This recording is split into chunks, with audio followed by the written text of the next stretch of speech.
Hey guys, this is Noogatti, and today I'm going to be showing you my top 5 tips for Rocket League and how to be a better player and how to win more games. Now, I would say first touches are kind of important in Rocket League, but it's a nice way to get points every time your team or the other team scores, and can also, if you know how to do it right, get the ball on their side almost every time. Tip number 2, if you're in the start of the match and you're in the back, sort of towards the goal, what you're going to want to do is not speed up at the ball, stay back, because sometimes what will happen is they'll try to score off the start, and if no one's back there to stop that shot, then they'll get a free point right off the bat and just, basically 2 goals on you if you're unlucky, because perhaps they just scored one and then boom, another one, and then they're ahead, and that's not good. You don't want that to happen. So if you're in the very back on the boost, don't try to go for the ball, because you're usually not going to get the first touch anyway. And sometimes if the ball lands on their side and you're in the back, what you can do is you can rush in and get a free goal.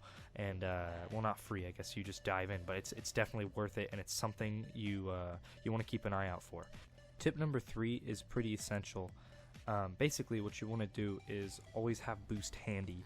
So whether that be running over the little caps or getting the balls on the 6 balls on the court, the mid, and the corners, it's important because it helps you get back on defense and also can help you get a fast break on the ball, or if you're lucky, get an aerial shot, which rarely happens, and it's really nice because the defense never sees those coming. And they're very hard to defend against, because usually the aerial shots bounce off the ground and go in, and that's a hard shot to defend almost always. So having boost is essential to winning games in Rocket League. Tip number 4 is choose the right car.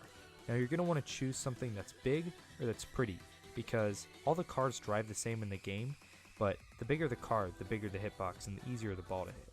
But the prettier the car, the more better it is to drive and the more fun it is to drive.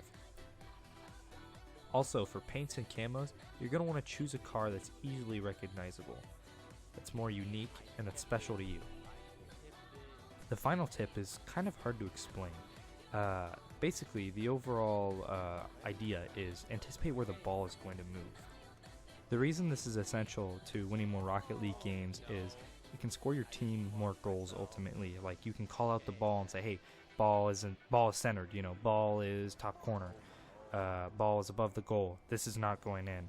Now, often I'm guilty of myself when I play. I get a little bit wild and I'll yell, "That's going in!" That sort of deal. When it's clearly not. I just it's more of like a hope. I just kind of wish it would happen. But if you actually call out where it's going, it can be helpful to your teammates and to you ultimately. Because if you know which angle the ball is gonna go at, you can hit the ball just right to go in, or you can aerial, or those little things.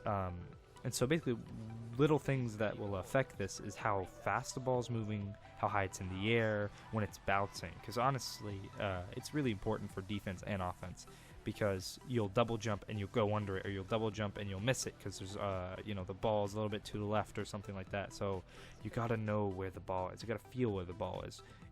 After playing Rocket League for a while, you kind of get an understanding. I hope that you enjoy this video, and I plan to make a lot more Rocket League videos in the future for Xbox One.